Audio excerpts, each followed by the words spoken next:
Dating Undersecretary General ng Internal Oversight Services, dating Commissioner ng Commission on Audit. Isa akong aplikante sa pagkasenador.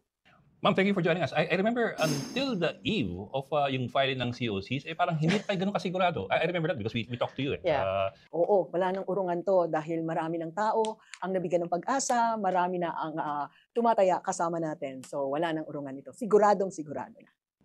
Pero ano yung uncertainty niyo before, have they been addressed? I think among other things, yung concern niyo, baka hindi kayo tanggapin, hindi kayo masyadong kilala, at baka hindi ganun kalaki ang inyong chances. And of course, it's going to be a long bruising fight. Okay, na-address na siya in the sense na ang ano ko lang naman talaga nun ay hindi yung wala akong pera. Alam ko from the start na wala akong pera.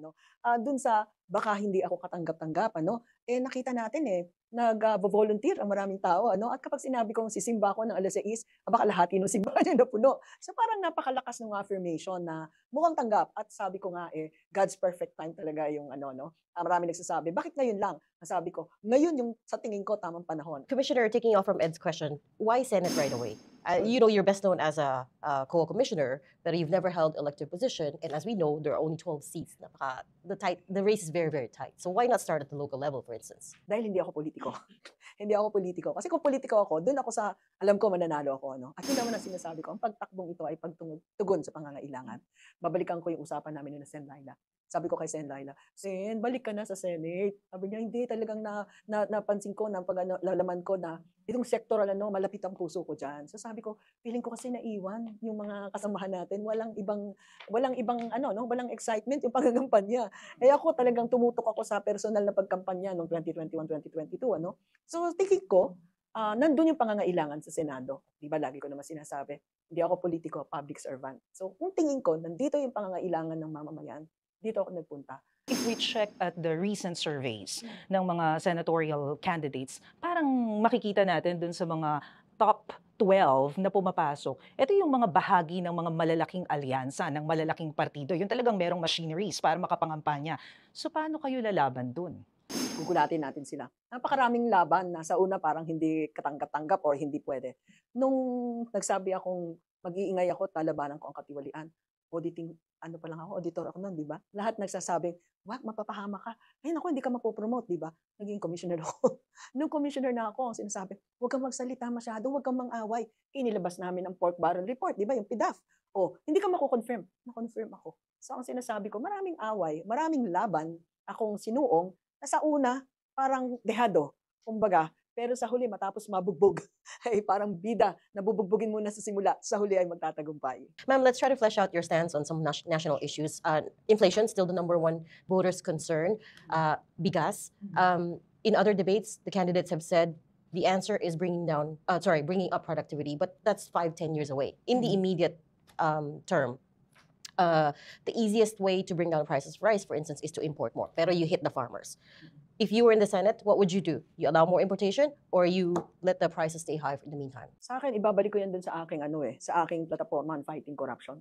Halimbawa, bakit niya sasabing fighting corruption? Let's talk about production facilities, in support sa mga agrikultura, di ba? Halimbawa, yung farm to market roads. Kailangan yan para hindi masyadong mahal ang pagdadala ng mga tinanim papunta doon sa market, sa pamilihan, Pero kadalasan, dahil may corruption, farm to cockpit roads ang inuwian. Yung mga kalsada para sa agrikultura, sa halip na daanan ng mga basic products, gaya ng palay, etc., ang ginagawa ay yung mga kalsada magtutungo doon sa mga sabungan o yung kalsada para sa resort. So ito yung tinasabi nating kahalagahan ng tinatawag nating paglaban sa katiwalian. Pangalawa, sisingilin natin yung mga tinatawag nating oversight agencies dyan. Gawin nyo yung trabaho nyo, Kasi ang tingin natin, kung yung mga magsasaka, Department of Agriculture halimbawa, agrarian reform, lahat-lahat yan. Kung yung magsasaka, may access sa tamang credit facilities, Kung yung fertilizer ay hindi kinukupit. Remember fertilizer scam, di ba?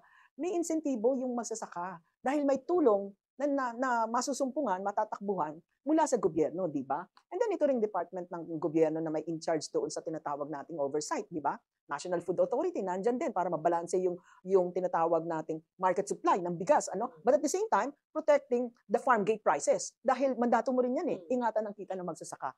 So sa totoo lang, dahil 27 taon akong nagsilbi sa gobyerno, alam ko kung ano yung proseso na ating pagaganahin.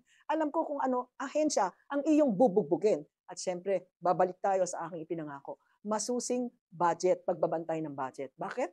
para may budget na sapat, may budget na walang kupit. Kung ganyan, may insentibo ang magsasaka. Kung maayos ang mga farm-to-market routes, mababa ang presyo ng pagtatakbo or pagdi-deliver nito. At kung merong insentibo, ibig sabihin, tamang presyo ng palay ang natatanggap ng ating magsasaka, mas maiengganyo silang magtanim. Syempre, sa halip namang magtanim, ang ginagawa, binebenta ang lupa sa subdivision, sa mga developer, di ba? So, kailangan bantayan din itong ating tinatawag na regulatory agencies. Ano ba yung inyong mandato? Ginagawa niyo ba? So, ganun, napakasimple lang. Yung pag-imbestiga doon sa spending ng confidential funds ni VP Sara Duterte, ano pong inyong pananaw doon? Alam ko ho ang paano mag-audit ng confidential funds. Nag-audit ako mismo ng intelligence and confi funds. So, you can't hide it. Alam na alam kong mambasag ng trip ng mga sinungaling.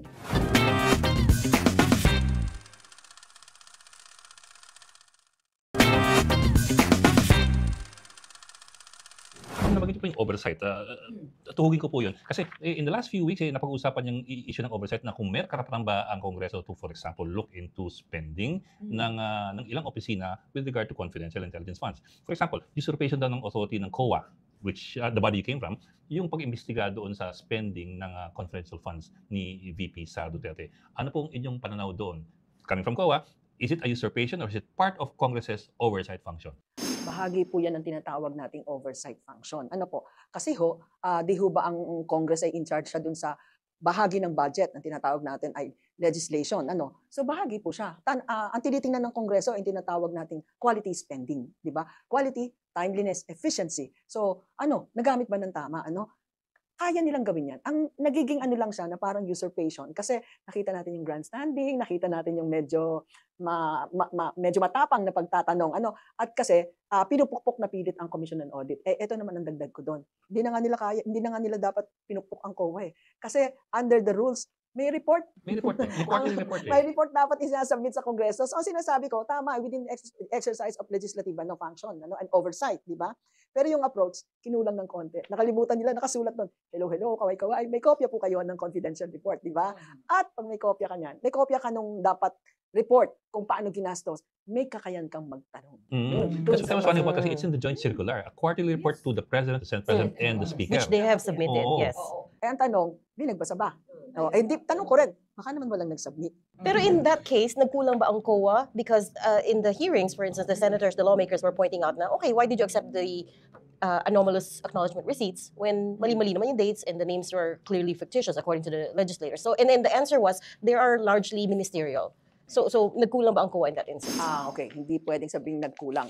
Siguro ang sabi ko ay, ang tawag po natin dito ay the mindset of an auditor, the doggedness to pursue the lead. Tagalogin natin ng konti. Yung bagang madali ka makaamoy, parang may kakaiba dito. So tama po yun. Nandun naman po talaga sa guidelines I-submit ang mga nilang, yung plano lang, di ba?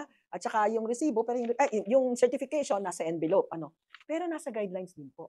Kapag medyo nakita mong, bakit 11 days lang ito? Yung pala ang makikita mo, wala ka pang makikita. I-require mo ngayon ang submission ng supporting documents, di ba? At nakalapaloob sa annex na anytime na maramdaman or kailanganin ng COA, ng kanyang representative, na ipasumite, dapat merong vault ang disbursing officer kung saan na andun ang mga supporting documents na pwedeng i-submit. Lalagyan ko lang ng konting diin. Magkaiba ang intelligence at ang confidential. Sa intelligence, ang isasubmit ay documentary evidence. Dito sa, baliktad, supporting documents. Yung isa, documentary evidence. Yung sa confidential. Yung sa intelligence kasi, may batas na talagang nagsasabing, it's national security. Pero dito sa kabila, civilian agency operation. Pangalawa, yung parang pinakang main objective nila doon sa paggamit? Confidence building measure daw. Ay, di ba parang, may national security ba ito? Oo, may surveillance ba ito? So ano ang kulang sa approach ng COA? Sa akin, ang kulang doon, kung nakita mong may red flags, dapat nag-confidential letter ka sa chairman ng COA. That's why the ICFAO or the Intelligence Confidential Audit Unit nasa ilalim ng Office of the Chair para direct ang iyong pakikipag-usap. Kung nakita mong, palaki ng palaki ang halaga ng confi funds parami ng parami ang humihingi mabuti pa sulatan ko ang aking chair. Chair, baka pwedeng manggawa tayo ng fraud audit. Dahil sa fraud audit, dyan papasok ang kakaibang audit ng mga supporting documents. Hindi na natin pwedeng sabing ministerial kasi ang objective mo ay to zero in on the red flags that you have, yun lang po ang kulang. Segue ko na dun sa politics ha, kasi kulang na yung, medyo limited na yung oras natin. Nabanggit kanina si Vice President Sara Duterte. So if ever, napala rin kayo, maupo kayo bilang senador, and now that she's facing an impeachment trial, possible impeachment trial before the Senate, how do you plan to move forward? As a prosecutor As a or as an prosecutor. expert? As part of the impeachment court. As a Senator Judge. Senator Judge. Kala ko, tatanungin niyo ako kung anong gusto kong role. As a senator judge, babalikan ko po, ito po yung marangal ko na sinasabi, issue-based lang, hindi sa personality. Alam ko ho ang paano mag-audit ng confidential funds. Nag-audit ako mismo ng intelligence and confi funds. So, pag-uusapan natin ang tamang ebidensya. Pero ito siguro yung advantage ko. I know how to phrase the right question. I know how to solicit the right answer. At you can't hide it. Alam na alam kong mambasag ng trip ng mga sinungaling. Alam na alam kong mambasag ng mga padusot ng mga abogado. So excited ako. Dapat excited din kayo. The problem might be that the Senate might decide na, okay, you have a right against self-incrimination. We don't know yet kasi they're still writing the rules, they're still amending the rules. What if they decide you have the right to not incriminate yourself? So hindi siya mag-testify, and what would be your approach then? May mga grounds na katanggap-tanggap pagdating sa sinasabing right to against self-incrimination, right? At alam ko na hindi ito isa kung saan pwede niyang gamitin yon. Because the question is addressed in her capacity as a public official. And therefore, as a public official, napakalakas ng katanungan, napakalakas ng responsibilidad na sagutin upang patunayan na pinangalagaan niya ang pera ng bayan in the form of confidential funds. Bakit mo ginagawa yan, ma'am? Kasi this is not the first time that you're gonna do that dahil before, nag-reveal ka na rin ng ilang mga cases na involved doon sa mga hinahanapan natin ng transparency. Aren't you concerned that your family might be affected because of what you're doing? Ang tanong natin, bakit hindi ko gagawin? Bakit hindi ko gagawin? Kung 27 years akong pinasweldo ng gobyerno, kung mahabang panahon akong tinutulungan at sinusuportahan ng bawat mamamayan. Now, pagdating dun sa baka magkaroon na naman ng threat sa aking pamilya, pinagdasal ko na yan. Whatever it is, it is. Kasi kung hindi pa natin tatapangan yan, maghanda na lang tayo sa isang bansang hindi natin alam kung saan ang patutunguhan. Bakit nararapat kang iboto ng sambayan ng Pilipino? Nararapat akong iboto ng sambayan ng Pilipino sapagkat naghanap kayo ng pagkakatiwalaan, napakahabang panahon. Marami nang nagsabing hindi sila magnanakaw, marami nang nagsabing sila ang karapat-dapat. Ngayon lang kayo makakahanap ng tapat, totoo, hindi magnanakaw, maglilingkod, at hindi tatalikod. Todas ang lahat ng waldas. Number 45, Heidi Mendoza.